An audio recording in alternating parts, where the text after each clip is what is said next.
Hello, everyone. I'm Valerie Jackson, Senior Director of Global Inclusion and Diversity at Procore, and I am thrilled to be with two esteemed business leaders from the construction industry, Michele Murphy, Director of the Chicago office in Shawmut, and Dr. Giovanna Brasfield, Vice President of Diversity and Inclusion from Flatiron Construction. And we will be discussing today 10 things each of us can do to lead more inclusively and to drive inclusion and diversity in our companies. Now, why is this important? Glad you asked. Because according to research by Deloitte, teams with inclusive leaders are 17% more likely to report that they're high performing, 20% more likely to say that they make high quality decisions, and 29% more likely to report behaving collaboratively. Even a 10% improvement in perceptions of inclusion increases work attendance by almost 1 day a year per employee, and that reduces the cost of absenteeism. We hire real people, not robots. So, whether a company has inclusion and diversity programs or not, what can we as individuals do to become more inclusive leaders wherever we're leading from, and thus improve our teams and our colleagues' experiences and our work environments? So, before we dive into the content, I'm excited for you to meet our speakers. I would love for each of you to introduce yourself and to give us an overview of your current role. Michele, why don't we start with you? Great, thanks Valerie. So I'm Michele Murphy, Director of the Chicago office for Shawmut Design and Construction.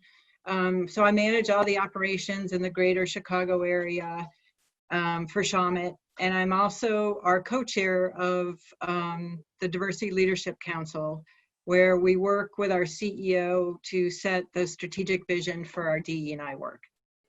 Thank you. Dr. G? My name is Dr. Giovanna Brassfield. I'm the Vice President for Diversity and Inclusion for Flatiron Construction. And we are focused on bridges, highways, roads, anything civil construction.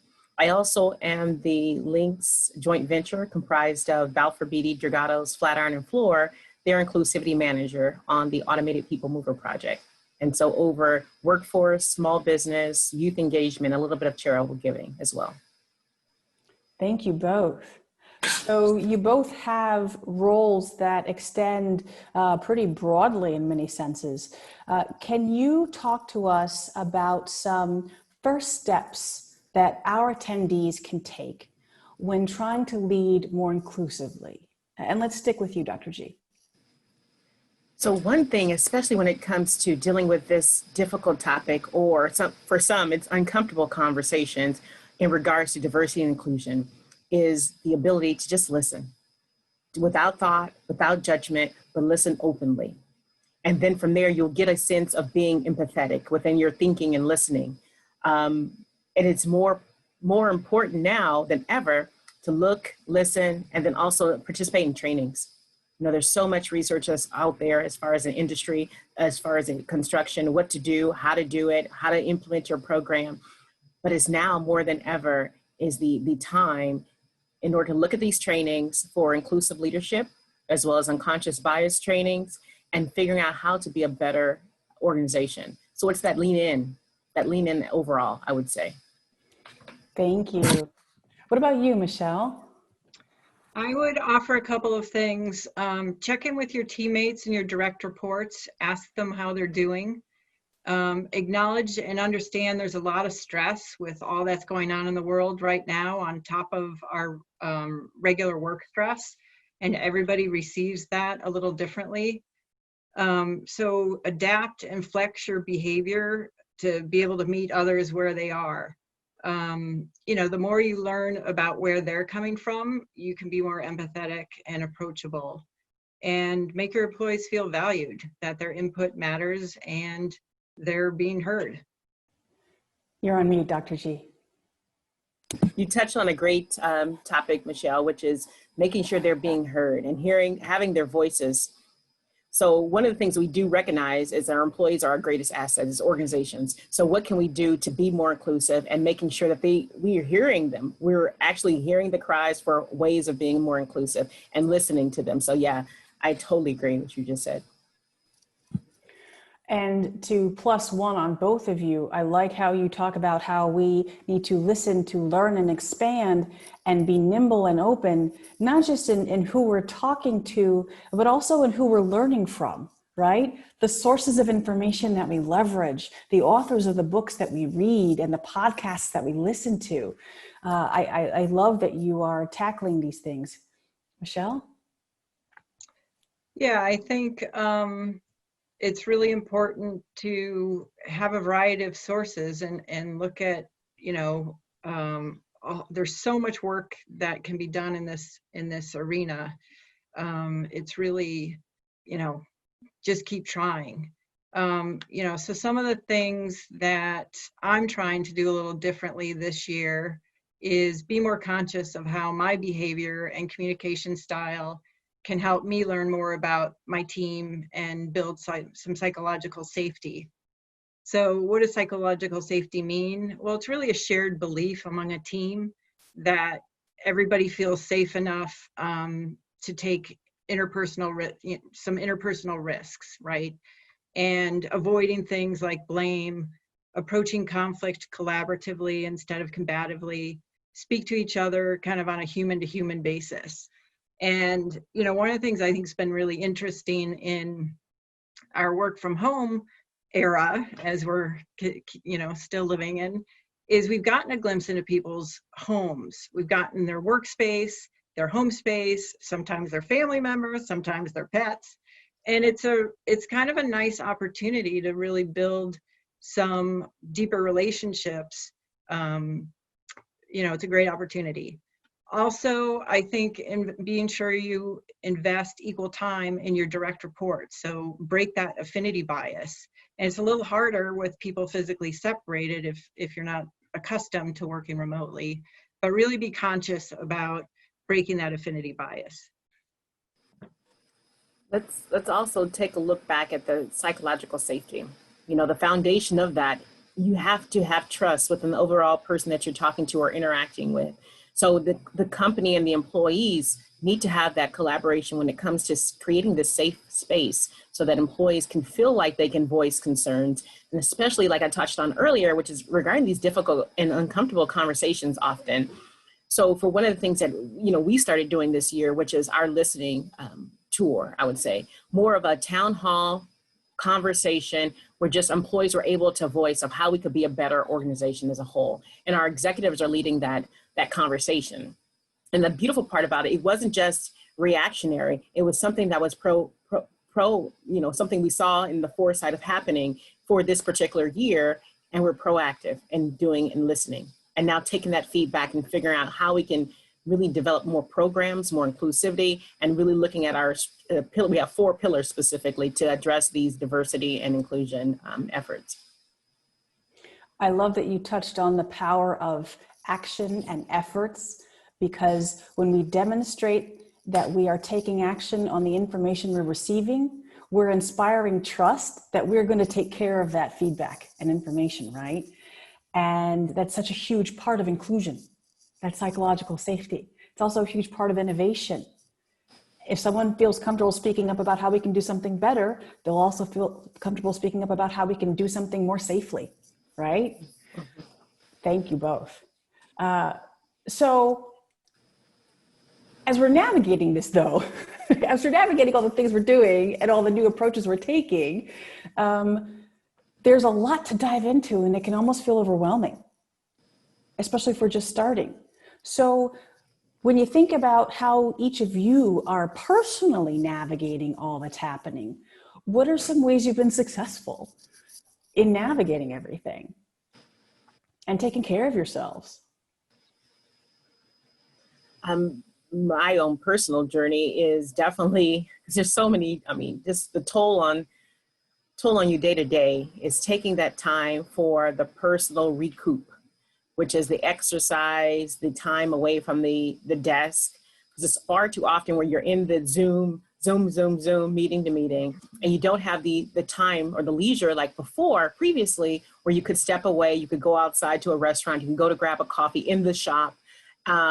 Although we're moving back to external, outside of buildings, as open space, but still we're finding in the office, it's a little bit difficult and challenging to do. So I still hold myself accountable to taking time away from my desk, whether it's just sitting in the break room and just breathing, just recouping mentally and restructuring how I'm going to tackle the rest of the day. But mostly that eating right is one of the bigger functions as well too.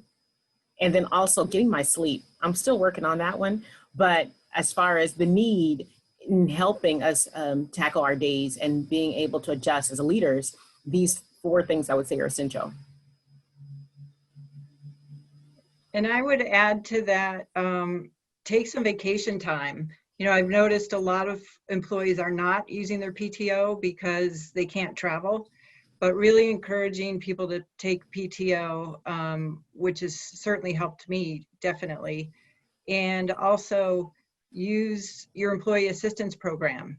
You know, there's a lot of resources that your employer probably has that you may not even know about, and spend a little time investigating that and see what works for you. I love that you mentioned that. Whether you have an employee assistance program or maybe you work with a third-party vendor that provides coaching, mental wellness, leaning into all of those. And I love that you brought up both vacation time and breathing, because both are important. In fact, we started a mindfulness initiative this year at Procore, and we've been teaching breathing exercises to help combat stress. If it's good enough for the US military, it's good enough for Procore. Militaries around the world, actually. And so one breathing exercise that we teach is called the 4-7-8 exercise. And it is proven to lower your blood pressure and lower your pulse. What it consists of is inhaling for a count of 4, holding your breath for a count of 7, and then exhaling for a count of 8, 3 times in a row. Okay? 3 times in a row is important because that equates to roughly 60 seconds. Again, inhaling for 4, holding for 7, and then exhaling for 8. And sometimes it might make you feel a little woozy or uncertain. It might be difficult based on your lung capacity, and that's okay. We can actually change the number of breaths. You can experiment 3, 5, 6, 3, 6, 7.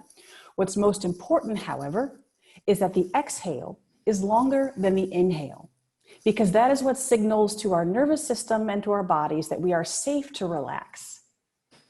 And after doing that for 60 seconds, it literally changes how we feel and how we're thinking. So we're going to lean into decision-making better. We're going to show up better. We're going to feel better. That's also important for us to realize because we're humans, not robots. And so sometimes it might not be breathing that we need to focus on, but it might be something else just as human. We like the acronym HALT, which is wisdom not from Procore, but we're sharing it with all of you. And the acronym HALT stands for taking a moment to halt and analyze, are you hungry, angry, lonely, or tired? Because chances are, if you're any of those things, or multiple of those things, you'll do and feel better if you address those things before moving on. So eat something, drink some water, have a laugh, have a cry. Both are releases of energy. And then we're able to lean into our better nature to make better decisions and be better leaders. So thinking about better leaders, both of you, understanding that it's a work in progress, who are some leaders who've impacted you, who've modeled for you what inclusive leadership looks and feels like? And most importantly, what did they do? Let's start with you, Michele. Sure. So one leader that I've worked with, who I really admire, connects really easily with people. She builds trust easily, and she really encourages them to lean in and to work collaboratively together. She really makes people feel seen and feel heard. For me, I would say CEO, John DiCaprio. And so because he's listening and he's taken that position to listen, which to me, initially when he started the actual listening tour, people were shocked that he wanted to be at the forefront of the listen and understand, and then help with the overall structure and strategy moving forward. But usually, and we were finding that our executives are excited about this, about the change. So I'm seeing this whole more of navigation as an organization. So I would say he would be that person that's spearheading and leading the change. But because of him, everyone's on board and everyone's supporting at all levels of the organization. That's super important, right?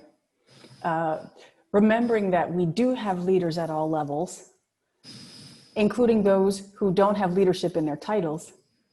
I'm so thrilled that all of you have given us so many things to try on, right? And so let's do a quick recap and cover some of the steps that folks can take. So first, you talked about listening, Dr. G. Listening with your ears and your mind, right? Learning, or maybe unlearning, and educating ourselves. Diversifying our sources and the voices that we listen to. Checking in with our teammates and our direct reports, and ensuring that we are equal in the time and the types of investments that we make. Being adaptable and flexible in our communication styles and in how we show up to build a stronger sense of connection and comfort with our direct reports in this chaotic time. Helping our folks to feel valued, knowing that their efforts are valued and that they as people are also valued, and they aren't necessarily the same thing. We have value far beyond what we actually do, right? And then understanding the importance of being nimble and trying new things in new times, creating new types of spaces for new types of conversations to happen. Building psychological safety. Let's say that again. Building psychological safety, because it is a foundational underpinning of inclusion, which drives innovation and which helps mitigate risk. And then focusing on leading with empathy, expanding your awareness of someone else's experience and perspective. And then taking care of yourself. Modeling healthy behaviors and self-care for your colleagues and your teams. Remembering your breathing, remembering your food and your water and all that good stuff. Like for plants, we should do it too. We plug in our phones, plug yourself in too, right? Creating our energy. And then modeling the way as we learn and learning from others. So, given that list, where should someone start? Or are there new things that come to mind where you're just like, you know what, that's a great list, set it at the side, start here. What are your thoughts on that? Let's start with you, Dr. G. I would say conversation, consistency, that would also get to change, just starting. So having a conversation about just starting, what does it look like? Which will then eventually have the conversation needed for the culture shift, right? You're starting to change your culture as an organization because you started this conversation period, then you have the culture shift, and then you overall just continue and don't stop with your overall. So for example, for us, it's just start. That's what our CEO told us, start. Don't get paralyzed in thinking about all the different programs. There's so many different resources. There's so many organizations that are already within the conversation, such as Procore, that are leading the way and talking about diversity and inclusion, how you can be more of an inclusive organization. So again, conversation culture to get to that change. And I would add to that, advocate within your organization for education. There's a ton of information out there, and your company can absolutely start somewhere, as Dr. G said. You can also leverage external resources like Catalyst and LinkedIn Learning. They have some really great tools. For sure.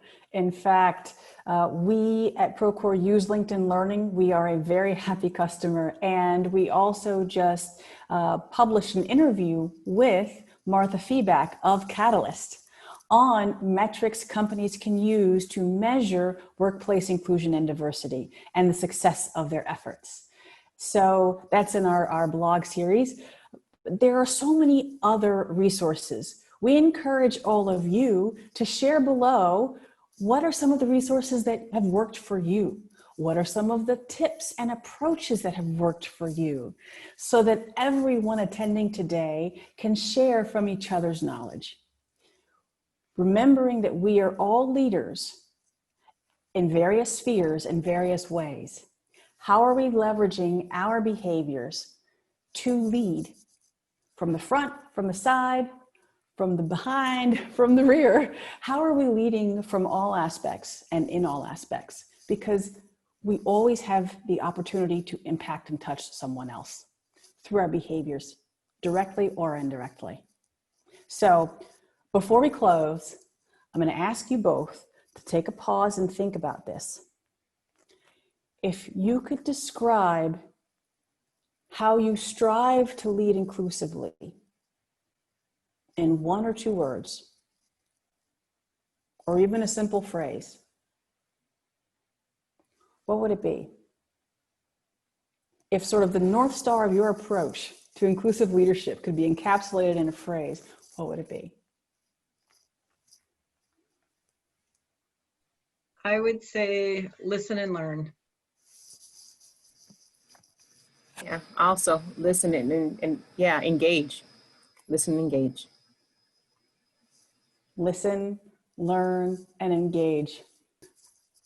And I would say lead with love, but that's just me. Fantastic. Well, I'm sure we're going to have more questions and chats down below. We look forward to interacting with all of you. Thank you for attending. We hope you are enjoying your ground break, and we thank you for leaning in with all of us to discuss and learn collectively how we can lead more inclusively and drive positive change in our environments. Thank you so much, and enjoy your ground break.